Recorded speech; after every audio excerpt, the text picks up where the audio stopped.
श्रीमद् भागवत महापुराण चतुर्थ स्कंध अध्याय 2। श्रीमद् भागवत महापुराण चतुर्थ स्कंध द्वितीय अध्याय। भगवान शिव और दक्ष प्रजापति का मनोमालिन्य। विदुर जी ने पूछा, ब्राह्मण प्रजापति दक्ष तो अपनी लड़कियों से बहुत ही स्नेह रखते थे, फिर उन्होंने अपनी कन्या सती का अनादर करके शील वालों में सबसे श्रेष्ठ श्री महादेव जी से द्वेष क्यों किया? महादेव जी भी चराचर के गुरु, वैर रहित, शांत मूर्ति, आत्माराम और जगत के परम आराध्य देव हैं। उनसे भला कोई क्यों वैर करेगा?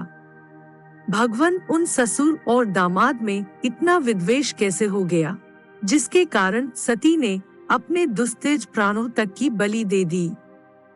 यह आप मुझसे कहिए। श्री मैत्रेय जी ने कहा, विदुर जी, पहले एक बार प्रजापतियों के यज्ञ में सब बड़े बड़े ऋषि, देवता, मुनि और अग्नि आदि अपने अपने अनुयायियों के सहित एकत्र हुए थे। उसी समय प्रजापति दक्ष ने भी उस सभा में प्रवेश किया।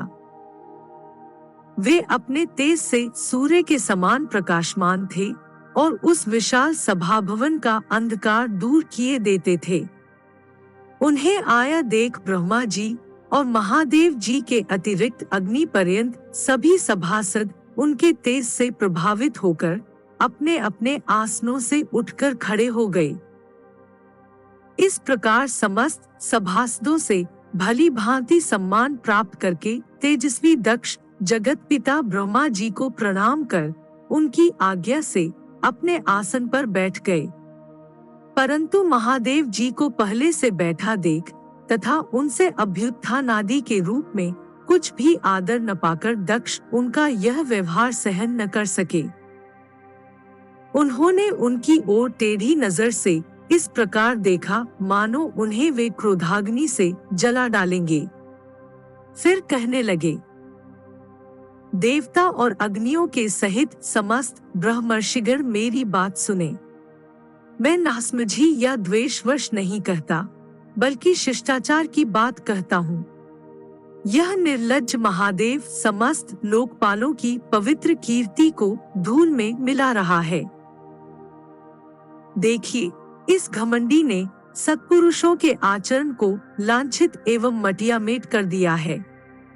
बंदर के से नेत्र वाले इसने सत्पुरुषों के समान मेरी सावित्री श्रीखी मृगनयनी पवित्र कन्या का अग्नि और ब्राह्मणों के सामने पाणिग्रहण किया था, इसलिए यह एक प्रकार मेरे पुत्र के समान हो गया है। उचित तो यह था कि यह उठकर मेरा स्वागत करता, मुझे प्रणाम करता, परंतु इसने वाणी से भी मेरा सत्कार नहीं किया। हाय, जिस प्रकार शूद्र को कोई वेद पढ़ा दे, उसी प्रकार मैंने इच्छा न होते हुए भी भावीवश इसको अपनी सुकुमारी कन्या दे दी। इसने सत्कर्म का लोप कर दिया। यह सदा अपवित्र रहता है, बड़ा घमंडी है और धर्म की मर्यादा को तोड़ रहा है। यह प्रेतों के निवास स्थान भयंकर श्मशानों में भूत प्रेतों को साथ लिए घूमता रहता है। पूरे पागल की तरह सिर के बाल बिखेरे नंग धड़ंग भटकता है, कभी हंसता है, कभी रोता है। यह सारे शरीर पर चिता की अपवित्र भस्म लपेटे रहता है, गले में भूतों के पहनने योग्य नरमुंडों की माला और सारे शरीर में हड्डियों के पहनने योग्य नरमुंडों की माला और सारे शरीर में हड्डियों के गहने पहने रहता है। यह बस नाम भर का ही शिव है, वास्तव में है पूरा अशिव मंगल रूप। जैसे यह स्वयं मतवाला है, वैसे ही इसे मतवाले ही प्यारे लगते हैं। भूत प्रेत प्रमथ आदि निरे तमोगुणी स्वभाव वाले जीवों का यह नेता है। अरे, मैंने केवल ब्रह्मा जी के बहकावे में आकर ऐसे भूतों के सरदार, आचारहीन और दुष्ट स्वभाव वाले को अपनी भोली भाली बेटी ब्याह दी। श्री मैत्रेय जी कहते हैं, विदुर जी, दक्ष ने इस प्रकार महादेव जी को बहुत कुछ बुराबला कहा, तथापि उन्होंने इसका कोई प्रतिकार नहीं किया। वे पूर्ववत निश्चल भाव से बैठे रहे। इससे दक्ष के क्रोध का पारा और भी ऊंचा चढ़ गया और वे जल हाथ में लेकर उन्हें शाप देने को तैयार हो गए। दक्ष ने कहा, यह महादेव देवताओं में बड़ा ही अधम है। अब से इसे इंद्रुपेंद्र आदि देवताओं के साथ यज्ञ का भाग न मिले।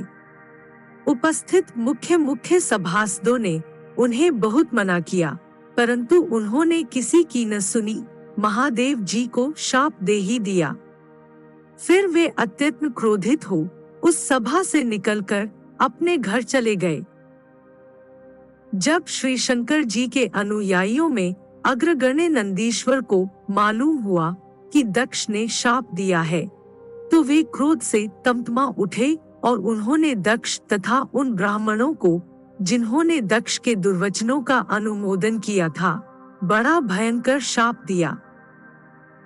वे बोले, जो इस मरणधर्मा शरीर में ही अभिमान करके किसी से द्रोह न करने वाले भगवान शंकर से द्वेष करता है, वह भेद बुद्धि वाला मूर्ख दक्ष तत्वज्ञान से विमुख ही रहे। यह चातुर्मास्य यज्ञ करने वाले को अक्षय पुण्य प्राप्त होता है। आदि अर्थवाद रूप वेद वाक्यों से मोहित एवं विवेक भ्रष्ट होकर विषय सुख की इच्छा से कपट धर्म में गृहस्थ आश्रम में आसक्त रहकर कर्मकांड में ही लगा रहता है। इसकी बुद्धि देहादि में आत्मभाव का चिंतन करने वाली है, उसके द्वारा इसने आत्म स्वरूप को भुला दिया है। यह साक्षात पशु के ही समान है। आता अत्यंत स्त्री लंपट हो और शीघ्र ही इसका मुंह बकरे का हो जाए। यह मुख कर्म में अविद्या को ही विद्या समझता है। इसलिए यह और जो लोग भगवान शंकर का अपमान करने वाले इस दुष्ट के पीछे पीछे चलने वाले हैं, वे सभी जन्म रूप संसार चक्र में पड़े रहें। वेदवाणी रूप लता फल श्रुति रूप पुष्पों से सुशोभित है। उसके कर्म फल रूप मनमोहक गंध से इनके चित्त क्षुब्ध हो रहे हैं। इससे ये शंकरद्रोही कर्मों के जाल में फंसे रहें। ये ब्राह्मण लोग भक्ष्य के विचार को छोड़कर केवल पेट पालने के लिए ही विद्या, तप और व्रतादि का आश्रय लें तथा धन, शरीर और इंद्रियों के सुख को ही सुख मानकर उन्हीं के गुलाम बनकर दुनिया में भीख मांगते भटका करें। नदीश्वर के मुख से इस प्रकार ब्राह्मण कुल के लिए शाप सुनकर उसके बदले में भृगु जी ने दुस्तर शाप रूप ब्रह्मदंड दिया। जो लोग शिव भक्त हैं तथा जो उन भक्तों के अनुयायी हैं, वे सत्शास्त्रों के विरुद्ध आचरण करने वाले और पाखंडी हों।